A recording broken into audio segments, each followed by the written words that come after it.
his right hip, looking to throw, guns it for the end zone. Intercepted! Amari Burney just intercepted it, 1 yard in the end zone. The voice of the new play-by-play man for the Florida Gators, that would be Sean Kelly. What a debut for him. And more importantly, Billy Napier, a new era of Florida football. An electric night in the Swamp.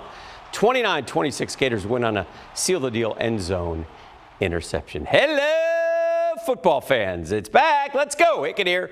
Action Sports Jax primetime. Oh, Pigskin, how we have missed you. It was about 9 years ago, Labor Day weekend, I watched FSU and Pitt. At the end of the first half, I said, that guy is a future top pick in the NFL draft. That guy was Jameis Winston. He was a future top pick in the NFL draft. Well, I feel the exact same way about Anthony Richardson after watching him last night. In fact, I think Richardson might be even better. Now, there are a lot of kids who are going to be first-round draft picks who are quarterbacks next year. But I will tell you this. NFL scouts are going to be flocking to Gainesville, FLA this year to watch this kid play because he has every intangible you could want. We know he can run, but, man, he made some great throws last night. And he has a cannon over the arm as the Gators got a late interception to upset top 10 Utah. We got Stuart Weber with more on AR.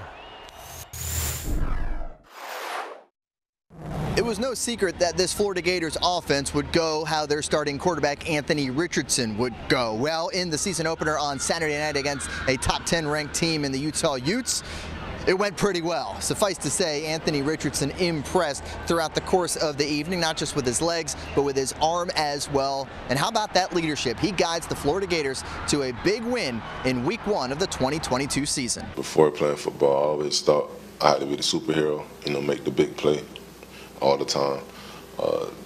I see that that's not really how the game works. I just got to do my job every play.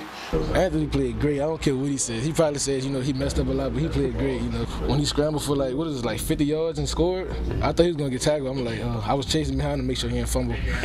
I seen great poise out of him, even when they was kind of fumbling the ball a little bit, turning the ball over a little bit. He was coming to the defense telling us, y'all boys got to go out there and make us right, and that's what we try to do for him. You seen the way he was running the ball tonight, the way he was throwing the ball tonight.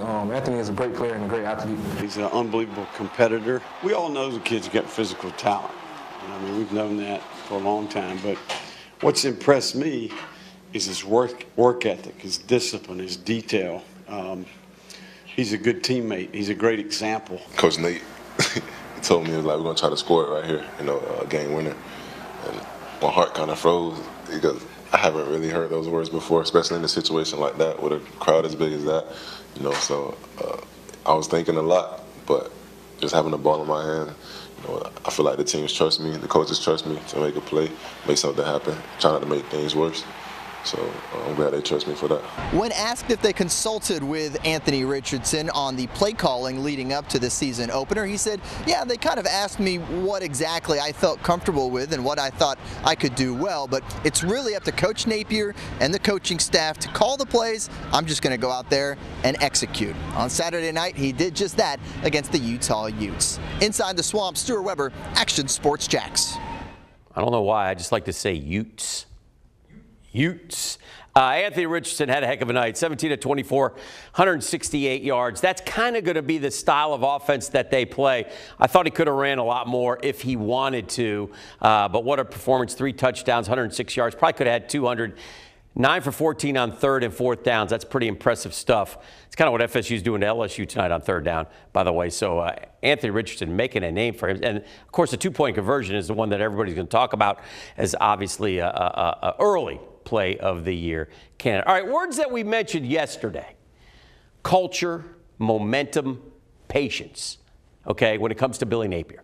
Billy Napier has already built the first word, culture. He sees the second one, momentum, and hasn't let it go. And maybe he won't need the third one, patience. I mean, think about it. If Florida beats Utah, okay, now Kentucky comes to town. If they get past Kentucky, then they get South Florida. Then they're 3-0 going up to Knoxville, where they've had a lot of success. So a lot of good things happening for Florida right now. So you won't need the patience now that everybody's sort of, the fans, you get this huge win over Utah in the first game. And here's an interesting stat about Billy Napier. 17-3 as a coach in 1-score games. You know what he did last night that I thought was absolutely brilliant? Florida's defense was gassed and getting whooped by Utah in the second half.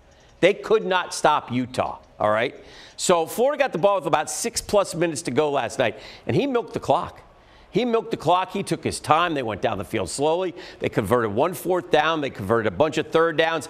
And he even said they scored a little too quickly. It was under 90 seconds to go, and obviously we know what happened. Utah came all the way back. But he said, okay, we're going to either win it or lose it on this drive. Normally you want to have as many drives as you possibly can. You're playing hurry up. You're playing up-tempo. He said, no, no, no. We can move the ball against these guys. I thought it was a brilliant strategy, and it paid off in the end as Florida got the interception to end the game. But it was close. But I thought that coaching was pretty good stuff from Billy Napier last night. I got a name for you. Trevor Etienne. Did you watch this kid last night? This is a true freshman. Played a top 10 team in the country. Look at that. Look at that. I mean, 5 carries, 64 yards. I mean, I can't wait to watch this kid grow. The running back core, better than expected, I thought. Naquan had a couple nice runs. Montrell Johnson led the team in rushing, minus Richardson, after that first fumble. And Etienne, it's a nice group, better than I thought they would be, and I'm excited to watch these guys play. By the way, offensive line, good game as well. The near side, fake the handoff, drop back, climb the pocket. Richardson tucks it and runs. He's loose, 40, 35, 30, 25, 20, left side to the 10, to the 5. Chomp, chomp, chomp. Touchdown, Gators. A new coach, a new voice to begin the Napier era. No more oh my's in Gainesville with the departure of longtime play-by-play man Mick Hubert. Welcome Sean Kelly. Always a sticky transition to a new voice, but over time it'll be just fine, Gator fans. Just give it some time. All right, here's a look at the Gators schedule. Now, Utah, a win there, and that changes how you look at things, doesn't it? I mean, you beat Utah and suddenly you say, okay, well, wait a minute now. Favored by a touchdown over Kentucky, missing their best running back. South Florida, you're going to win. You've had Tennessee's number. You're going to beat Eastern Washington. You ought to beat Missouri at home. LSU ain't looking so hot. I mean, is there a chance here that things can change? I don't know. You might lose to Kentucky, but certainly you could get off a little run here before Georgia. Now, I don't know who's beating Georgia. Texas A&M wasn't that impressive. South Carolina, Vandy, and Florida State. Look, it's a different feel because you won that first game against Utah. It really is. Well, what is the biggest game on the schedule? Now, it's not Utah, and it's not Florida State. And listen, it could be Georgia.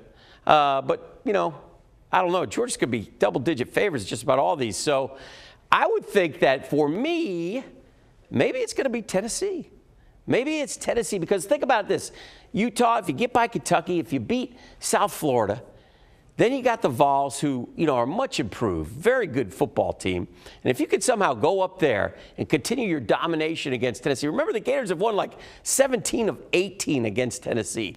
And they've won with all different ways, all sorts of ways through the years. So, I mean, for me, I just say keep an eye on the Tennessee game, and that may be one of the most important. If you win that one and somehow you were 4-0, well, you're setting yourself up for a heck of a year. Somebody certainly turned the juice back on at the Swamp last night. There was electricity in the air and on the field in Billy Napier's debut game with the Orange and Blue. Stuart Weber felt it. He was there and has more on a memorable first night of football for Billy Napes. They say you only have one chance to make a first impression. Well, on Saturday night inside the Swamp, that was the case for not only Billy Napier, the new head coach, and his Florida Gators that are taking the field this fall, but also the fans in the stands coming out in record numbers. Over 90,000, a home opener record for the Florida Gators faithful, the Orange and Blue, inside Ben Hill Griffin Stadium, creating quite the atmosphere for the Florida Gators to kick off the season. I think I told one of our guys during the game, I said, can you believe they pay us to do this? You know, University of Florida is a special place, and these people come back because of the way it impacted them, the memories that they had here, how it's influenced their lives. And some of those memories are, you know, football games in the Swamp. So we're very thankful for our fans showing up, and they contributed to our team. Our first career game in the Swamp was just amazing. I ain't gonna lie. It's just amazing to hear, 90+ thousand screaming for you and cheering for you. Everything I heard and everything, everything was true. I was kind of shocked when I first walked out. I was just like, looking around, just soaking it all in, and it was great to play here. Yeah, it was electric for sure. We really do appreciate the fans for coming out and showing that type of support. And it was, like you said, electric. It's definitely a big win for us. A lot of guys' first game in the swamp. Coach Nape's first game in the swamp. We just knocked off a top-ranked team. So it's a lot of good energy in the locker room right now. And I feel like it boosted some guys' confidence. A lot of people were doubting us, and that's just how the world works. Some people love you, some people don't. So we just fought through it and won the game. It is up to the Florida Gators, not only on the field, but in the stands, to repeat what we saw on Saturday night, bringing that same energy, bringing that same noise next week for the start of SEC play. The Kentucky Wildcats coming to Gainesville to take on the Florida Gators. Remember, they had Florida's number a year ago. We'll see if the Gators can counter with a great crowd and another great victory inside the Swamp. Action Sports Jax primetime, Saturday at 10:30 on Fox 30.